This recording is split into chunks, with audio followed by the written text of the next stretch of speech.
Welcome back to the channel. दोस्तों, ITR filing start हो चुकी है। आई एम श्योर आपने अपने सारे के सारे डॉक्यूमेंट्स रेडी कर लिए होंगे और आईटीआर फाइलिंग के लिए स्टार्ट हो गए होंगे। लेकिन दोस्तों, आज के वीडियो में हम लोग कुछ अलग टॉपिक को डिस्कस करेंगे।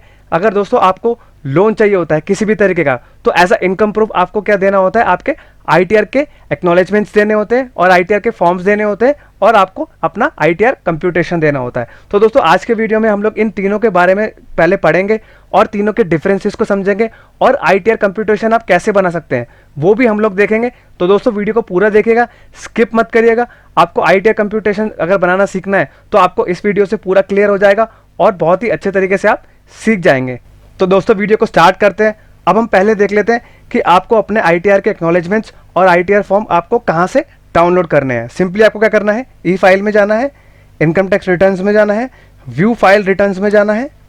और अब आप देखिए यहाँ पे आपने जितने भी साल के अपने आईटीआर फाइल किए होंगे वो सारे के सारे आईटीआर यहाँ पे ऑलरेडी आ जाएंगे। देखिए यहाँ पे आ रहा है आपके 7 फाइलिंग टिल डेट, यानी कि आपने 7 आईटीआर ऑलरेडी फाइल कर चुके हैं। अगर आप असेसमेंट डेट 24-25 का देखें तो यहाँ पे ऑलरेडी फाइल्ड है। तो यहाँ पे मैंने जो फॉर्म है, फॉर्म भी है और रेसिप्ट भी है, तो ये दोनों आपको डाउनलोड कर लेना है। और मैंने ऑलरेडी डाउनलोड किए हुए हैं, तो मैं आपको इसमें से डिफरेंसेस समझा देता हूँ कि आईटीआर एक्नॉलेजमेंट में क्या डिफरेंस होता है, फॉर्म में क्या डिफरेंसेस होता है। हम कंप्यूटेशन का आखिरी में बात करेंगे। अब दोस्तों, हम लोग पहले बात कर लेते हैं आईटीआर एक्नॉलेजमेंट के बारे में। यहाँ पे देखिए आपके पास एक्नॉलेजमेंट नंबर आ रहा है और आपके यहाँ पे पूरा का पूरा आपका डेट ऑफ फाइलिंग भी आ रहा है कि हमने ये आईटीआर कब फाइल किया है, और यहाँ पे इनके पर्सनल डिटेल्स आ रहे हैं। सिंपली आपको यहाँ पे देखना है आपका जो टोटल इनकम यहाँ पे आ रहा है। अब यहाँ पे दोस्तों, अगर आपने टोटल इनकम का मतलब क्या होता है, आपके पांचों हेड की इनकम। सपोज करिए सैलरी की इनकम है, आपके बिजनेस प्रोफेशन की इनकम है, कैपिटल गेन की इनकम है, अदर सोर्सेज की इनकम है और हाउस प्रॉपर्टी की इनकम है। तो यहाँ पे आपके पास बाइफर्केशन नहीं आ रहा है कि आपके कौन से हेड की इनकम यहाँ पे आ रही है। यहाँ पे आपका दिखा रहा है टोटल इनकम। टोटल इनकम का मतलब होता है कि सारी की सारी इनकम को ऐड कर लेते हैं हम लोग पांचों हेड की, तब आपका ये टोटल आता है। तो इससे आपका क्या है, सिर्फ एक पेज का फॉर्म होता है, ये आपका होता है, आपका एक्नॉलेजमेंट होता है। और आपको ये क्या दर्शाता है कि आपको अपना आईटीआर बैंगलोर नहीं भेजना है, और अगर आपको बैंगलोर भेजना है तो यहाँ पे अलग तरीके से आता है, आपको सिग्नेचर करके आपको सीपीसी बैंगलोर करना होता है, वो भी आता है। तो यहाँ पे आपका देखिए इनकी कोई भी लाइबिलिटी नहीं आ रही, और यहाँ पे आपका इनका दिखा रहा है बेसिक डिटेल्स आ रही है, और यहाँ पे दिखा रहा है don't send this acknowledgement to CPC bank, यानी कि आपका जो आधार से ई वेरीफाई हो चुका है आईटीआर, आपको कहीं भी सेंड करने की कोई जरूरत नहीं है। दोस्तों, अब नेक्स्ट हम बात करते हैं आईटीआर फॉर्म के बारे में। दोस्तों, यहाँ पे सेम आपका एक्नॉलेजमेंट नंबर भी आएगा और डेट ऑफ फाइलिंग भी आ जाएगी। अब यहाँ पे इन्होंने जो फाइल किया है आईटीआर 4 फॉर्म किया है, यानी कि बिजनेस इनकी इनकम है, तभी इन्होंने आईटीआर 4 फाइल किया है। अब यहाँ पे हम लोग इनका देख लेते हैं कि इनकी कितने तरीके की इनकम्स आ रही हैं। यहाँ पे इनके बेसिक डिटेल्स हैं, और इसी से आप क्या करेंगे, आप अपना आईटीआर का कंप्यूटेशन भी आईटीआर फॉर्म से ही बनाएंगे। आपके नेम आ जाएगा, पैन नंबर आ जाएगा, बेसिक डिटेल्स जो ऑलरेडी आपका आईटीआर फॉर्म में आ रहा है वो आप डाल देंगे सिंपली, और पांचों हेड की इनकम में से आपने कौन कौन सी हेड की इनकम दिखाई है उसी हिसाब से आप क्या करेंगे, अपना आईटीआर का कंप्यूटेशन भी बना सकते हैं। वो मैं अब लास्ट में बात करूंगा। अभी हम आईटीआर फॉर्म के बारे में देख लेते हैं कि इसमें सारा कुछ डिटेल्स आपका बेसिक आता है। अब इनकी हमने देखिए बिजनेस इनकम दिखा रखी है, इतनी दिखा रखी है, और इनकी सैलरी इनकम, यानी कि इनकी 2 इनकम थी, बिजनेस इनकम थी और सैलरी से भी इनकम थी। उसी हिसाब से हम लोगों ने क्या बनाया, इनका आईटीआर 4 फॉर्म बना है।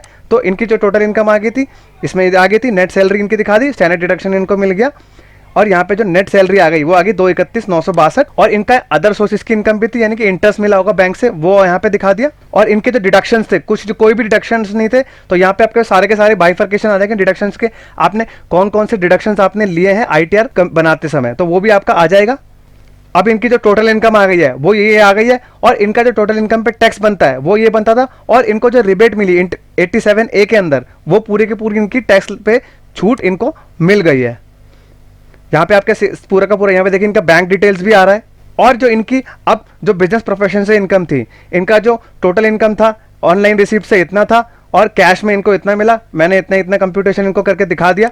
तो दोस्तों, यही आईटीआर फॉर्म के बारे में था कि आपके पास पूरा का पूरा बहुत सारे पेजेस आ जाएंगे, और उसमें से आपको चूज करना है, आपके बेसिक डिटेल्स आपको डालने हैं, और आपको पांचों हेड की इनकम चुन लेनी है। आपने कौन कौन से हेड की इनकम दिखाई थी आईटीआर भरते समय, वही आपको हेड की इनकम आपके आईटीआर के कंप्यूटेशन में भी दिखाने, और कौन कौन से डिडक्शंस आपने लिए हैं 80C से लेके 80U तक, वो भी आपको अपने आईटीआर के कंप्यूटेशन में दिखाने हैं। और जो जो हेड की आपकी इनकम है वो आपको आईटीआर कंप्यूटेशन में मिल जाएंगे। उसी हिसाब से आप अपना बेसिक डिटेल्स को डालिए, और उसको उससे आपके जो नेट इनकम आई है उससे मैच करा दीजिए, और आपका जो आईटीआर कंप्यूटेशन भी तैयार हो जाएगा। अब हम देख लेते हैं कि आईटीआर कंप्यूटेशन आपको कैसे बनाना है। अब दोस्तों, मैंने यहाँ पे एक कंप्यूटेशन का एक्सेल बना रखा है, उसके हिसाब से आपको क्या करना है, जो आपने ITR का PDF डाउनलोड किया हुआ है उसी हिसाब से आपको अपना डेटा यहाँ पे फिलअप करना है। मैं आपको एक एक करके समझा देता हूँ। यहाँ पे नेम आपको डालना है, अपना एड्रेस यहाँ पे डाल देना है, पैन नंबर भी इधर डाल देना है, और रिजीम आपको अगर आपने न्यू लिया था न्यू, ओल्ड है तो ओल्ड यहाँ पे सिलेक्ट करके डाल देना है। प्रीवियस ईयर आपका 23-24 ही रहने वाला है, और यहाँ पे अपना डेट ऑफ बर्थ भी डाल देंगे। रिटर्न फाइल अंडर सेक्शन 139(1) यानी कि जो before the due date file करते हैं उनके लिए अपना जो ड्यू डेट है वो यहाँ पे ऑलरेडी सिलेक्टेड रहेगा। असेसमेंट डेट 24-25 यहाँ पे आपका ऑलरेडी सिलेक्टेड रहेगा। अब दोस्तों यहाँ से आपका मेन पार्ट स्टार्ट होता है। हमारे दो तरीके की इनकम थी, सैलरी और बिजनेस एंड प्रोफेशन से। तो हम लोग यहाँ पे कैसे डालते हैं मैं आपको सिखा देता हूँ। सैलरी का अमाउंट यहाँ पे आप फिर डाल देंगे। हमारी हाउस प्रॉपर्टी की कोई इनकम नहीं थी। बिजनेस की इनकम हमारी थी, वो यहाँ पे हम डाल देंगे। कैपिटल गेन की हमारी कोई इनकम नहीं थी, वो भी हम लोग नहीं डालेंगे यहाँ पे। अदर सोर्सेस में अगर आपको कोई बैंक से इंटरेस्ट मिलता है और या आपने कोई फिक्स डिपॉजिट वगैरह कर रखे हैं, वहाँ से आपको इंटरेस्ट मिलता है या डिविडेंड मिलता है, तो यहाँ पे आप क्या करेंगे, अदर सोर्सेस के हेड में अपनी इनकम यहाँ पे डाल देंगे। यहाँ पे आपकी टोटल इनकम ऑलरेडी कैलकुलेट होकर आ जाएगी। अब आपके ITR PDF फॉर्म में होगा आपका डिडक्शन का सेक्शन। अगर आपकी कोई भी डिडक्शन है 80C से लेकर 80U तक, वो अपना यहाँ पे आप डाल सकते हैं। यहाँ पे सारे के सारे डिडक्शंस ऑलरेडी मिल जाएंगे। अदर्स में यहाँ पे सिलेक्ट कर देंगे, ब्रैकेट में डाल देना। टोटल इनकम आपकी यानी कि जो नेट इनकम आ जाएगी आफ्टर डिडक्शन, यहाँ पे आपकी ऑटोमेटिकली टोटल आ जाएगी कैलकुलेट होके। अब दोस्तों यहाँ पे आपकी जो टैक्स होएगी, टैक्स ऑटोमेटिकली यहाँ पे क्या करना है, आपको सिलेक्ट कर आपका जो PDF में टैक्स आ रहा है वो उसी हिसाब से आपको यहाँ पे डाल देना है। अब यहाँ पे जो है दोस्तों आपके computation of tax liability section 111(1) यानी कि आपका शॉर्ट टर्म में होता है।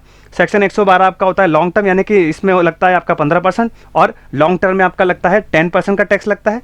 और इक्विटी ओरिएंटेड म्यूचुअल फंड होते हैं तो उसमें भी आपका 112 सेक्शन लगता है। और यहाँ पे आपका जो है इसके जो स्पेशल रेट की टैक्स सोर्सेज होती है वो आपकी आ जाएगी यहाँ पे। और आपका जो रिबेट है 87A का वो आ जाएगा। इनकम टैक्स पेबल कितना आ जाएगा वो टोटल हिसाब से आ जाएगा आपका। हेल्थ एजुकेशन सेस भी यहाँ पे आ जाएगा। और आपको जो टैक्स यहाँ पे देना है, और यहाँ पे जो आपके इंटरेस्ट के सेक्शन है जो आपके ITR के PDF में आ रहा होगा वो सेम उसी हिसाब से आपको यहाँ पे डाल देना है। और बैलेंस आपको अगर आपका टैक्स बनता है तो आपको यहाँ पे प्लस में आ जाएगा, और जो यहाँ पे आपका अगर माइनस में आएगा तो आपको रिफंड हो जाएगा। अब दोस्तों यहाँ पे आता है आपके बैंक के डिटेल्स। जो आपका बैंक अकाउंट PDF में आपका ITR में आ रहा है वही आपको यहाँ पे अपना हिसाब से डाल देना है। GST का अगर टर्नओवर है वो भी यहाँ पे डाल देना है। अब दोस्तों यहाँ पे जो सैलरी का हेड था उसके यहाँ पे शेड्यूल्स दे रखे हैं, उसके हिसाब से आपको क्या करना है, अपनी जो सैलरी है वो अपनी कैलकुलेट करके डालनी है। ग्रॉस सैलरी आपकी आ जाएगी। यहाँ पे आपको कोई भी आपके एग्जाम्पशंस थे वो आपको डाल देना है। स्टैंडर्ड डिडक्शन आपको यहाँ से मिल जाएगा। आपकी under the head salary income यहाँ पे आ जाएगी। हाउस प्रॉपर्टी हमारा कुछ नहीं था। आपका कैपिटल गेन भी यहाँ पे कुछ नहीं था। अदर सोर्सेज भी आपका कुछ नहीं था यहाँ पे। बिजनेस प्रोफेशन में दोस्तों आपका सेक्शन 44 AD में हमने सेलेक्ट किया हुआ था, तो वो आपको अपनी जो टोटल नेट आपने दिखाया हुआ है 6 और 8% वो आप टोटल करके वहाँ पे दिखा देंगे। तो दोस्तों अगर ये वीडियो इन्फॉर्मेटिव लगाओ तो चैनल को लाइक, सब्सक्राइब और शेयर करिए, और बेल आइकन भी प्रेस कर दीजिए, जिससे कि मैं आपके लिए ऐसे ही इंपॉर्टेंट वीडियोज़ लेके आता हूँ जिससे आप कुछ सीख पाएँ। I hope you like this video. Thank you very much and have a nice day.